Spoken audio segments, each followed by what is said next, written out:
Let's call on our starting lineup from our Tamaraws of the Far Eastern University. Let's start off with our team captain with jersey number 14, Petrus Paulo de Ocampo.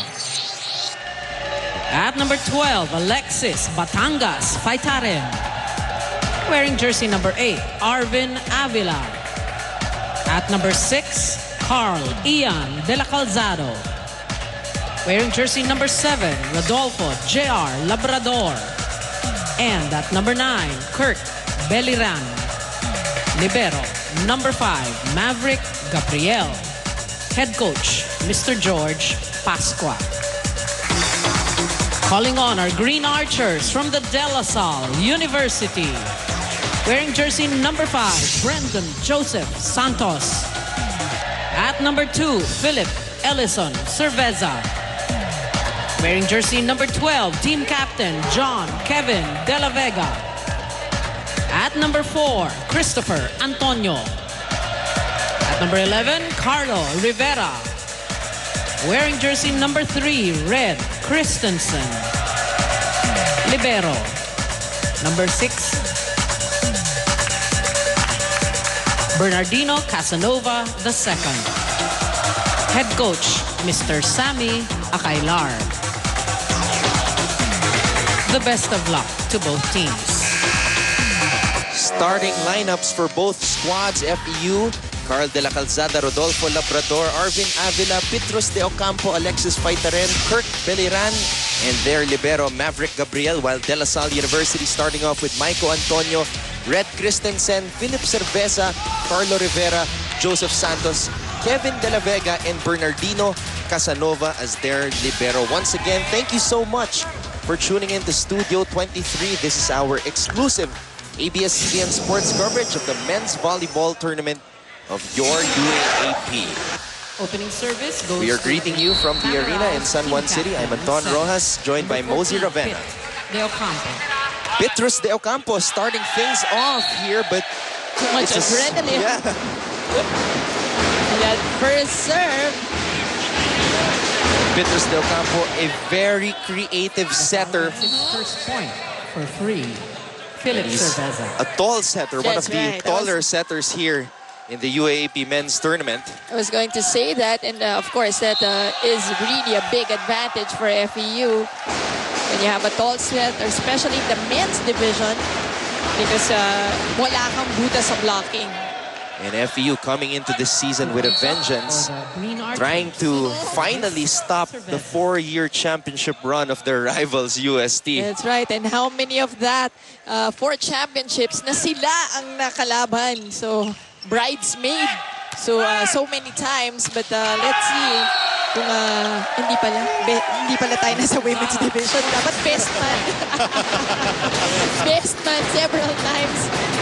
Yes, you can see this hit coming from FEU in the middle of the 2 blockers of De La Salle. Well, FEU really has the tools to contend for a championship this year because they only lost 2 players.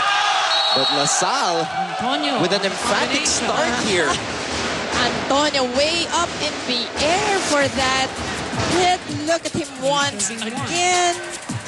No blocker from FEU even close to that spike by Antonio. Well, Maiko Antonio taking over from last year's leaders, Chris Makasait, Emilio Lee, and their setter Samuel Luby. La Salle losing a lot of key players, but talking to Coach Sammy Akailar a while ago was that being this is his 4th year with De La Salle, all these players on the team right now, mga recruits niya. Ito na yung, kumbaga, yung gusto niya, sabi nga niya, parang, of course, in a program, especially, you really give out, let's say, a year or 2 for your rebuilding stage, and this is that year. Pero he was just too happy that they made it into the Final 4. Kaya nga sabi niya, nagulat rin siya sa boys because they really got better in the second round. They had a poor first-round performance, but eventually had that better second round. That's why they were able to get into the Final 4. Well, La Salle finished the first round with 4 wins and 3 defeats. In the second round, much better, 5 wins and 2 defeats. So LaSalle able to make it back to the Final Four for the second straight year as we take a look at this play. Antonio once again, that could have gone out, but Avila, last-minute touch. Team captain Maiko Antonio right now. Petrus fires it up to JR Labrador, who does what he does best. A lot of high-flying and explosive action here in the men's volleyball tournament of the UAAP. Perfect example right there. Just one blocker for Labrador, obviously not enough. Carl De La Calzada, third-year player to serve now. And that is one of the skills that na in-improve daw ni Coach George coming into this ball game. They focus on their serve. So probably in their previous games, medyo nagka-problema sila in their serve. So nagulat ako that they focused on this 1+. Of course, again, yung tinignan nila kung paano yung makakalusot sa blocking ng De La Salle because that's their biggest advantage with consistency and their organized blocking. It was just so Sammy Akailar, diba? That is really his weapon, yung blocking. LaSalle had 20 blocks against FEU in their second round meeting. Petrus de Ocampo getting the power tip to go. And point for FEU. They're still down though by 2. Labrador from the back row, popped up by Casanova. And Christensen getting roofed there by those 2 FEU blockers. That's right, but credit Casanova for this golfing dive, getting to that one. Former best digger of the UAAP back in season 71. Casanova keeping it alive, but FEU with an excellent double block there. This is JR Labrador. Oh, nice floater there coming from Labrador. Joust at the top. De Ocampo, look at that fake. Had so many things in mind, but still was able to take that second ball. Such a creative setter, Petrus de Ocampo. From the back row, it's a back set to Labrador. But was blocked by 2 blockers from De La Salle, Christensen and Cerveza on that back row spike. And Look at that. The creativeness. Parang meron pa siyang time to think. Diba? Tapos binago pa eh. Nag-isip na, binago pa, nakapag-dalawang isip pa, and was able to manage to even set it up.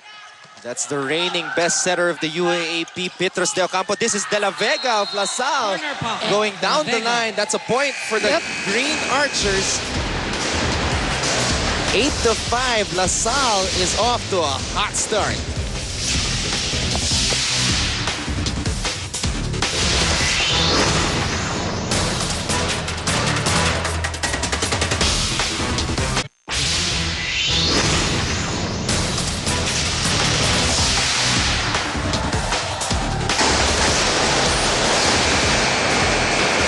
You're watching our exclusive ABS-CBN sports coverage of the first day of the Final Four here in the men's volleyball tournament of the UAAP.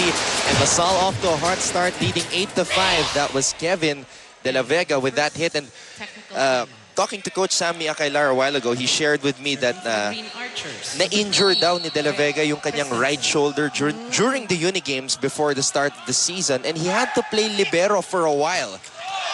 Yeah, that gets to show how athletic his men are.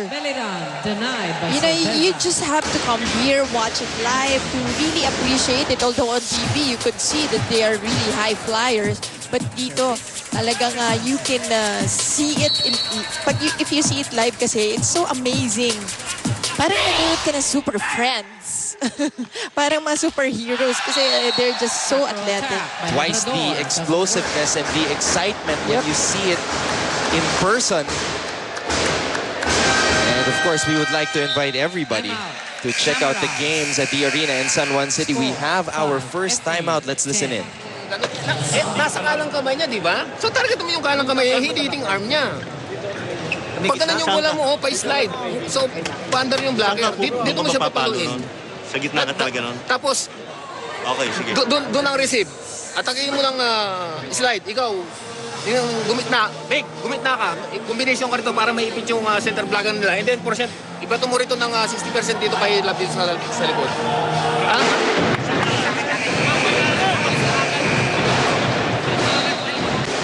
a variety of attacks. And going percentage, talagang tinuro na ni Coach George kung kinino madalas dapat ibigay ang set. And that's parang clear instruction coming from Coach George Pascua. Coach George Pascua in his 8th season as the coach of FEU. Won 3 straight championships as a head coach and 2 as a player back in his playing days. But as you can see, off the timeout, again a block ball.